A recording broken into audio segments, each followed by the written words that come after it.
Number one is acknowledge that the hurt is even there. I know us men, we're all strong and tough and nobody can get past this rhino skin.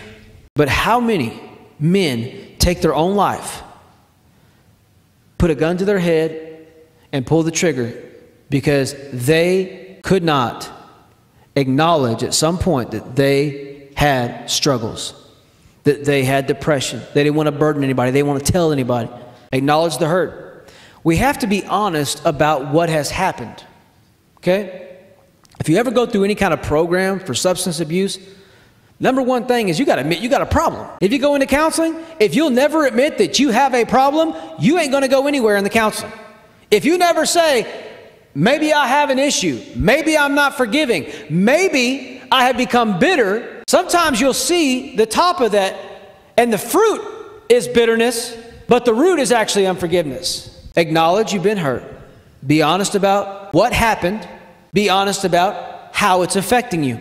Number two, and this is a big one. This is from the Word of God. This is not something I'm making up just to make you twitch and twist in your chair. Number two is pray for the person that hurt you.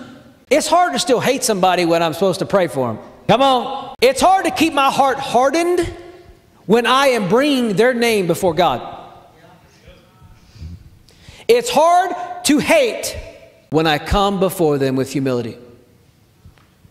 Pray for the person who hurt you. And what oftentimes this does is it softens the heart, not maybe of them, but of you. It softens the heart of us, and that's the point. Having bitterness and anger and hating somebody, I've said it before, it's a well-known saying, is like drinking poison and expecting the person you hate to die.